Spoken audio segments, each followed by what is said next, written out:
السلام علیکم دوستوں، میں ہوں انتخاب سوری اور آج آپ سے میں ایک اہم معاملے پہ گفتگو کروں گا اور میرا عنوان ہے، کبھی میں عنوان کو آپ عمران خان کہہ لیں، اس عنوان کو آپ پاکستان کہہ لیں، لیکن یہ ہے کہ میں ایک موقف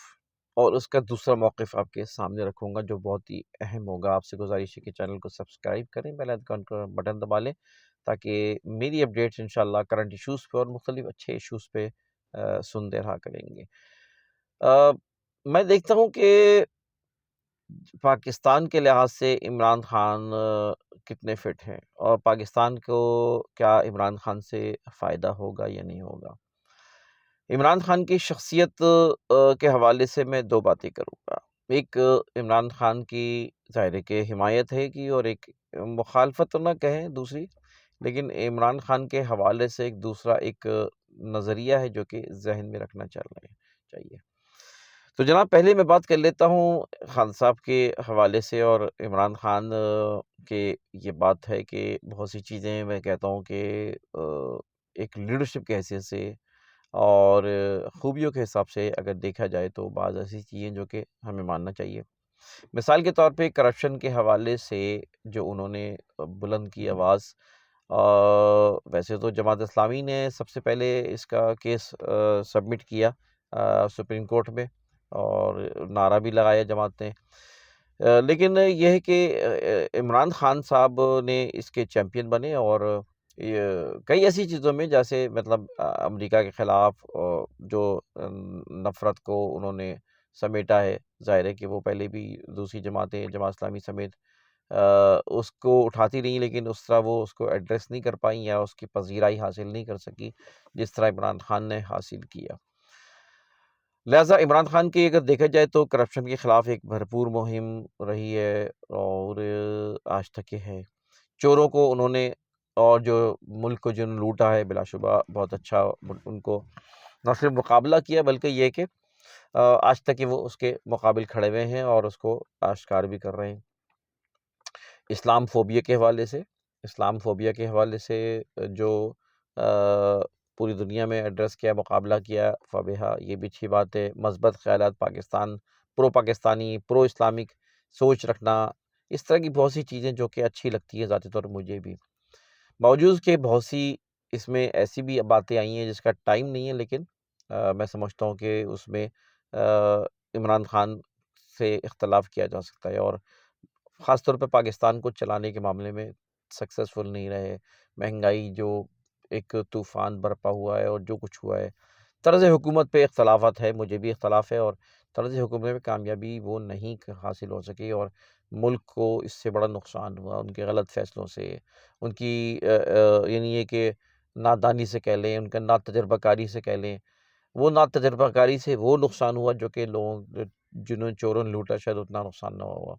اور پاکستان کہاں سے کہاں چلا گیا۔ تو باوجود یہ کہ خان صاحب کی یہ چیزیں جو مثبت نظر آتی ہیں، ساتھ ساتھ کچھ چیزیں جو مجھے ذاتی طور پر مجھے پریشان کرتی ہیں یا میں سوچتا ہوں وہ آپ کے سامنے وہ سوچ میں شیئر کرنا چاہ رہا ہوں۔ پہلے اس بات کو سمجھیں کہ پوری دنیا میں اس وقت جو ہے نا جنگوں سے زیادہ جو حربہ اختیار کیا جا رہا ہے وہ اکانومی کا اختیار جا رہا ہے، وہ دولت کا ہے۔ یعنی دنیا کو کنٹرول کرنے کا نیا فلسفہ یہ ہے کہ وہ اکانومی کو کنٹرول کرو تو ملک کنٹرول ہو جائے گا۔ تو جس کی اکانومی کنٹرول کر لی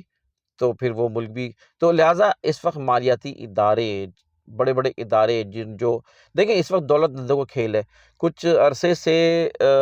سرمایہ داروں کا کھیل ہے، دولت مندوں کا کھیل ہے، اور دولت مندوں نے اپنی دولت کو تحفظ کرنا، اس کو بڑھوتی کرنا، اس کو بڑھانا سود کے ذریعے یا جیسے بھی، اور قرضے دے کر، یہ ان کا ایجنڈا ہے دولت مندوں کا، اور دولت مندوں کو اب انسٹیٹیوٹ کی شکل میں آ گئے ہیں، اور وہ انسٹیٹیوٹ ظاہر ہے اس وقت IMF کہہ سکتے ہیں آپ، ورلڈ بینک کہہ سکتے ہیں، یہ مالیاتی اداروں کو کے ذریعے جو ہے نا وہ قرضے دینا، قرضے دے کے ان کے اکانومی کنٹرول کرنا اور اس کے ذریعے اپنی دولت کو بڑھانا۔ تو اب یہ طریقہ کار اختیار کر لیا گیا ہے، اور ایسے بہت سے ممالک جو کہ تھوڑے سے مطلب فائنینشلی کمزور ہیں، ان کو قرضے چاہیے ہوتے ہیں، وہ اس میں جو ہے وہ اس میں وہ کام کر رہے ہیں، اور اس طرح انہوں نے دنیا کو کنٹرول کرنا شروع کر دیا ہے۔ لہٰذا اب ان کو کسی ایٹم بم اور کسی اسلحے کی ضرورت پہ قابو کرنے کی ضرورت نہیں ہے، بس وہ خاموشی سے اپنا ہی کام کر رہے ہیں۔ اور آپ دیکھا جائے تو پاکستان میں جو کچھ ہو رہا ہے مجھے تو اسی کی شکل نظر آ رہی ہے۔ آ، مجھے یہ بھی لگتا ہے کہ عمران خان کو جو لایا گیا ہے وہ عمران خان کو شاید خود پتہ ہوگا شاید، اور نہیں بھی ہوگا، یعنی انٹینشنلی بھی ہو سکتا ہے اور نان انٹینشنلی بھی ہو سکتا ہے کہ عمران خان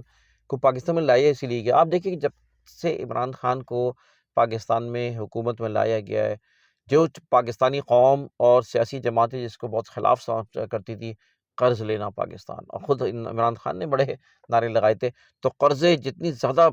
پاکستان میں آنے کے بعد عمران خان نے لیے ہیں، اس کی ایک مثال وہ نہیں ملتی۔ اسی طرح قرضوں کے علاوہ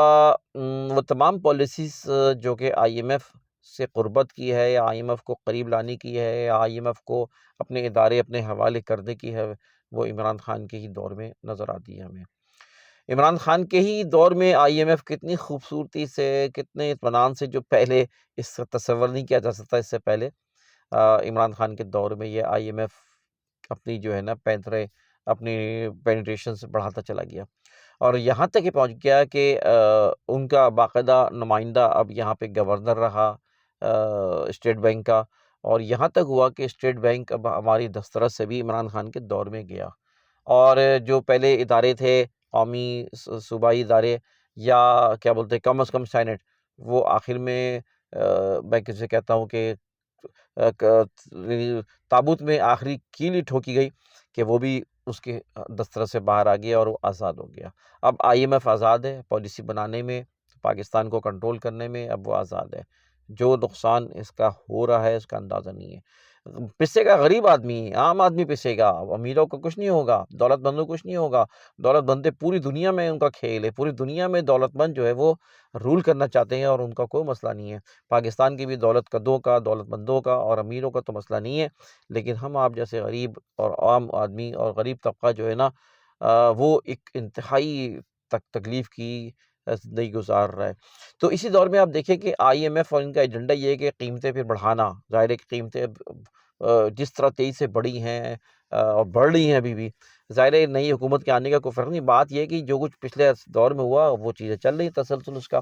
تو مہنگائی جس آسمان سے باتیں کر رہی ہے، اس کا فائدہ تو ظاہر ہے آپ سب جانتے ہیں کہ ٹیکسز جب بڑھتے ہیں، جب ٹیکسز لاگو ہوتے ہیں، جب قیمتیں بڑھتی ہیں، تو فائدہ جو ہے نا وہ انہی کو ہوتا ہے۔ اب policy I am if he بناتا ہے،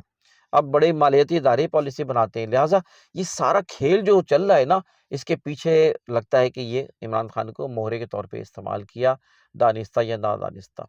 اور آج بھی وہ کھیل جاری ہے، آج بھی وہ کھیل جا رہے ہیں۔ پاکستان کی اکانومی جس طرح مسلسل تنزلی کا شکار ہے، یہ کھیل تھوڑا بہت سمجھ میں آ رہا ہے، اور اس طرح پاکستان جس طرح ڈسٹرب ہے، کاروبار تباہ ہے، ہمارا آپ جو ہے نا کسی بھی کاروبار کو ٹک کے کر نہیں پا رہے ہیں، وجہ یہ کہ یہ ایک ایجنڈے کا حصہ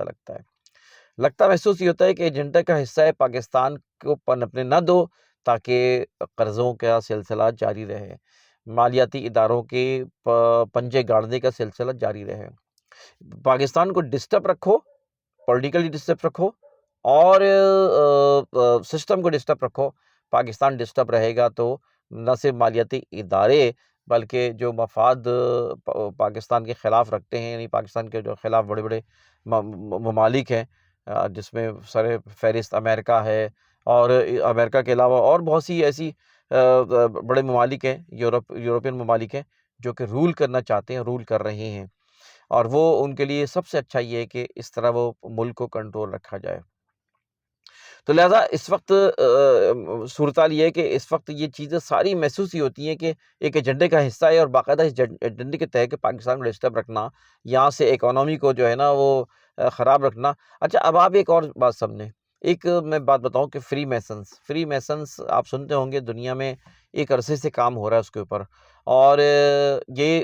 دولت مندوں کا کھیل ہے بیسیکلی، کبھی ٹائم ملا تو لمبی بات کروں گا، اور یہ صدیوں سے معاملہ چلا آ رہا ہے کہ دولت مندوں نے اپنے ایک تنظیم بنائی ہے، اور وہ فری میسنس کے نام سے ہے۔ اس فری میسنس میں جو ہے نا وہ جو ہے بڑے بڑے مطلب تاجر، بڑے بڑے دولت مند اس میں شامل ہیں اس گروپ میں، اور یہ بہت خاموشی سے کام کر رہا ہے۔ بظاہر یہ بڑے اچھے نام، میسنس کہتے ہیں معمار، تعمیر، بلڈ کرنا۔ تو اب یہ اپنے آپ کو بلڈ کرتے ہوئے، اپنے آپ کو تعمیر کرتے ہوئے، یہ اپنے آپ کو فری سروسز دیتے ہوئے کام کرتے ہیں۔ یہ فلاحی کام بہت کر رہے ہوتے ہیں، فلاحی ادارے بڑے ان کے چل رہے ہوتے ہیں، فری میسنس اسکول کھلے ہوئے ہیں، اور اس طرح انہوں نے اپنی پنجے جو ہے ممالک میں گاڑے ہوئے ہیں۔ لیکن ان میں یہودیوں کا بھی بڑا اثر و رسوخ ہے، اس لیے کہ ایک تاریخ یہ بتاتی ہے کہ یہودیوں نے ایک چال کے ذریعے باقاعدہ اس کو کنٹرول کیا ہے، اور فری میسنس میں سر فہرست جو ہے نا وہ یہودی ہیں، اور دوسرے بھی ہیں، کرسچنز بھی ہیں۔ اس وقت سونا بڑی تعداد یہودیوں کے ہاتھ میں، دولت ان کے ہاتھوں میں، اور سونا چاندی خاص طور پہ۔ پھر بعد میں روپیہ چل پڑا، ڈالر چل پڑا، وہ ڈالر رول کر رہا ہے۔ تو لہٰذا مقصد کہنے کا یہ کہ یہ ایک فری میسنس کی ایک سلسلہ تھا۔ انہوں نے اچھا عمران خان کے بارے میں یہ بھی ایک رائے ہے کہ وہ اس کے یہ جو اس کے جو سسر تھے، یعنی جمائما کے باپ جو ہے، وہ آپ جانتے ہیں کہ ایک بڑا دولت مند ہے، اور وہ ایگزیکٹو ممبر ہے اس فری میسنس کلب کا۔ ایک میسنس کلب بنا ہوا ہے باقاعدہ، فری میسنس کلب کا ایگزیکٹو ممبر ہے، جو یہ پورا کھیل دنیا میں چل رہا ہے۔ اور وہ ان کی کچھ نشانیاں بھی ہیں، جس میں ایک نشانی احرام مصر اور آنکھ ہے، ایک آنکھ جو ڈالر پہ نظر آتی ہے، ڈالر پہ بنی ہوئی ہے، کئی جگہ پہ بنی ہوئی ہے۔ یہ رول کرتے ہیں انڈسٹریز کے ذریعے، فلم انڈسٹریز کے ذریعے، اور فیشن ڈیزائننگ کے ذریعے۔ ان کے شراب، کباب، عورتیں، یہ ساری چیز کی فراہمی، یہ ان کا پورا ایک طریقہ کار ہے پوری دنیا میں۔ اس طرح وہ فری میسنس کام کر رہے ہیں کہ اس کے ذریعے انہوں نے دولت کے ذریعے پوری دنیا پہ رول کرنے کی حکمت عملی اختیار کی ہے، جس کے سب سے بڑا نشان ہے ہمارے جیسے ممالک ہیں، غریب ممالک ہیں۔ لہٰذا اگر ان کڑیوں سے ملایا جائے تو اس وقت جو کچھ پاکستان میں ہو رہا ہے، یہ ساری وہی کڑی نظر آتی ہے جو ٹارگٹ لے کے وہ بڑے بڑے یہودی جن کا ایجنڈا یہ ہے کہ وہ مسلمانوں کو کنٹرول کریں، پاکستان جیسے ممالک کو کنٹرول کریں اپنی دولت کی بنیاد پر، اپنے پیسے کی بنیاد پر۔ تو اس وقت محسوس یہ ہوتا ہے کہ عمران خان بھی اسی کے ایک مہرہ ہے، نہ بھی مہرہ ہو تو کسی نہ کسی طرح ان کے شکنجے میں ہیں، اور وہ ان کو لے کے چل رہے ہیں، کیونکہ جب سے وہ آئے ہیں اکانومی مزید تباہ حال ہوئی آ رہی ہے، اور آج جو صورتحال ہے اس میں آپ دیکھیں کہ غیر یقینی کیفیت کو پیدا کیا جا رہا ہے، پاکستان کو ڈسٹرب رکھا جا رہا ہے، اور یہ ایسا سلسلہ رہے گا اللہ جانے کی، جب تک الیکشن نہیں ہوتے 1.5 سال، اس کے بعد کیا ہوگا، کم از کم سال 1.5 سال اللہ عالم بسوا پاکستان کے ساتھ کیا ہوگا۔ اس لیے کہ ڈالر بڑھا جا رہا ہے اسی وجہ سے، غیر یقینی کیفیت کی وجہ سے، انسٹیبلٹی کی وجہ سے، نان پولیٹیکل ایٹیٹیوڈ کی وجہ سے، پولیٹیکلی جو ہے نا پولرائزیشن کی وجہ سے، اور انتشار کی طرف جا رہی ہے ہماری قوم۔ تو اللہ معاف کرے، اس کی وجہ سے جو ہے نا وہ ہمارے مالیاتی ادارے جو لوکل ہیں وہ تباہ ہو رہے ہیں۔ اسٹیٹ بینک کا حال دیکھ رہے ہیں اس وقت کیا ہو رہا ہے، ڈالرز کہاں پہنچ رہا ہے، ساتھ ساتھ جو ہے نا وہ جو ہے مطلب یہ کہ جو ہماری یعنی یہ کہنا چاہیے کہ یعنی اسٹاک ایکسچینج کی جو اس وقت تباہ حالی نظر آ رہی ہے، مسلسل پوائنٹس گرے جا رہے ہیں، مسلسل جو ہے وہ تباہی کا شکار ہے، وہ تنزلی کا شکار ہے اسٹاک ایکسچینج۔ اس سے محسوس ہو رہا ہے کہ اکنامی بہت ہی اس وقت خطرناک صورتحال پیدا ہو چکی ہے۔ تو یہ ساری صورتحال جو میں نے آپ کے سامنے رکھی، اس کی ریزن بھی آپ کے سامنے رکھے ہیں۔ اب کرنا کیا ہے کم از کم جلد بازی نہ کرے ہماری قوم، کسی کے پیچھے جذباتی نہ ہو، دیکھیے ویٹ اینڈ سی۔ ایک دم سے ہماری قوم جذباتی ہو کے پہلے بھی دھوکے کھائیں اس نے، اور ایک دم سے جو ہے وہ یہ ہماری قوم کی نیچر ہے کہ شارٹ میموری رکھتی ہے، پبلک شارٹ میموری مشہور مقولہ ہے انگلش کا، کہ وہ جلدی چیزوں کو بھول جاتی ہے، اور اسی طرح جو ہے وہ یہ بھی ہوتا ہے کہ وہ کیا نام ہے جذبات میں ایک دم سے کسی کی طرف بڑھ جاتے ہیں تو بالکل بڑھتے چلے جاتے ہیں، پاگل ہو جاتے ہیں، پھر اس کے بعد جب واپس آتے ہیں تو پھر ایک دم سے گالیاں اور برا بھلا کہنے لگتے ہیں۔ تو یہ صورتحال، مقصد کہنے کا یہ ہے کہ جذباتی نہ ہو، بہت زیادہ مطلب یہ کہ ٹرسٹ نہیں کیا جا سکتا۔ اللہ کرے کہ مطلب اللہ کرے یہ جو ہے اگر ہم سمجھتے ہیں کہ خان صاحب کے حوالے سے اللہ کرے ملک کے لیے بہتری ہو چیزیں ہوں، لیکن ٹرسٹ نہیں کر سکتے ابھی تک، اس لیے کہ پروف نہیں ہوا ابھی تک۔ ملک چلایا انہوں نے 3.5 سال، لیکن پروف نہیں دے سکے، ثابت نہیں کر سکے پاکستان کو وہ آگے لے کے گئے، اچھے اقدامات کیے۔ لہٰذا جب تک یہ چیز ثابت نہ ہو، کسی کی ایکسپیرینس نہ ہو، جس طرح کہ ہم مثال دیتے ہیں، کوئی آپ کسی جگہ کوئی بکنگ کرانے جائیں پلاٹ یا جو ہے وہ فلیٹ، تو دیکھا جاتا ہے کہ اس کا پچھلا ریکارڈ کیسا ہے، اس نے کتنی کریڈیبلٹی کیا ہے، کتنی انہوں نے ڈیلیور کیا ہے، کیسی اس کی ساکھ ہے اس معاملے میں، کیسا نام ہے اس معاملے میں۔ تو ابھی تک معاملے میں خان صاحب ابھی تک ثابت نہیں کر سکے۔ لہٰذا اگر وہ چیز ثابت ہو جاتی تو کہہ سکتے تھے کہ ہاں بھائی انہوں نے کیا ہے۔ اور دوسری بات، جو سمٹمز میں نے بتائے ہیں وہ انتہائی خطرناک بھی ہیں، اور اللہ کرے کہ وہ میرے خدشات غلط ہوں، جن چیزوں کا میں نے اظہار کیا ہے، جو کچھ پلاننگ میں نے بتائی ہے، اللہ کرے وہ